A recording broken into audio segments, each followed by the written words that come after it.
આજરોજ તારીખ 4 માર્ચ એ world obesity day તરીકે ઉજવવામાં આવે છે. તે 2015ની સાલથી દર વર્ષે આ દિવસ ઉજવવામાં આવે છે.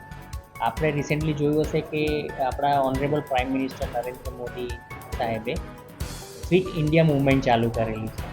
તો એના રિલેટેડ એમને અત્યારે નવો કન્સેપ્ટ ચાલુ કર્યો છે કે ઓબેસિટી વધી રહી છે આપણા પોપ્યુલેશનમાં, તો એને કંટ્રોલમાં લાવવું ખૂબ જરૂરી છે.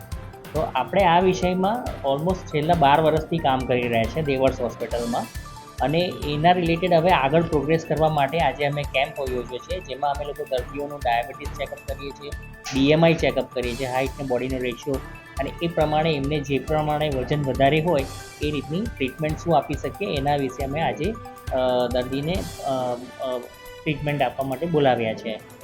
અને જેમ નરેન્દ્ર મોદી સાહેબે કીધું કે આપણે 10% ઓઇલ કટ ડાઉન કરીએ, તો એ એક સ્ટેપ છે આ મૂવમેન્ટ માટે.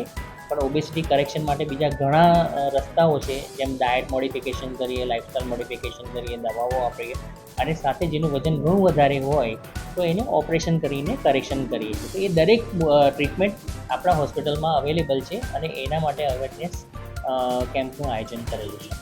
ઓબેસિટી જ્યારે ક્યોર કરવી હોય, એનો મતલબ વજન ઘટાડવાનું હોય, તો એના માટે લાઇપોસક્શન એ આપણે કોસ્મેટિક સર્જરી કહેવાય છે, બોડી શેપિંગ સર્જરી છે. જ્યારે ઓબેસિટી સર્જરી અમે કરીએ એનાથી વજન ઘટે છે 25-30 કિલો, એટલે બંને અલગ વસ્તુ છે.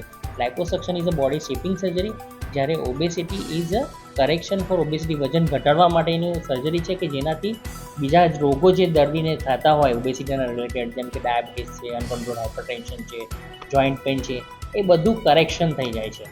તો તેના માટે આ સર્જરી જરૂરી છે. બેઝિકલી આપણું જે ઇન્ડિયન પોપ્યુલેશન છે એમાં major diet carbohydrate rich, fat rich, calorie rich હોય છે. જ્યારે આપણા ડાયટમાં આપણે પ્રોટીન અને ફાઇબરનો ઇન્ટેક વધારવો જોઈએ, પ્લસ ફિઝિકલ એક્ટિવિટી ઇન્ક્લુડ કરવી જોઈએ, જેનાથી આપણે વજનમાં પણ ઘટાડો કરી શકીએ અને હેલ્ધી વેટ બેલેન્સ કરાવી શકીએ. સ્ટ્રેસ પણ એક કારણ છે ઓબેસિટીમાં વધવાનું, પણ સ્ટ્રેસ માત્ર એક કારણ નથી.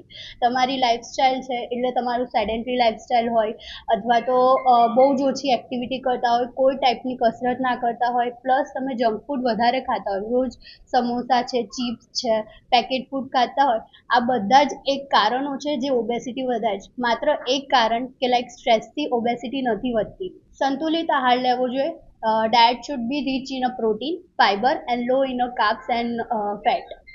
એન્ડ ઓલ્સો ફિઝિકલ એક્ટિવિટી પણ બહુ જ ઇમ્પોર્ટન્ટ રોલ પ્લે કરે છે. એકલું આહાર ઇમ્પોર્ટન્ટ નથી વેટ મેનેજમેન્ટ માટે.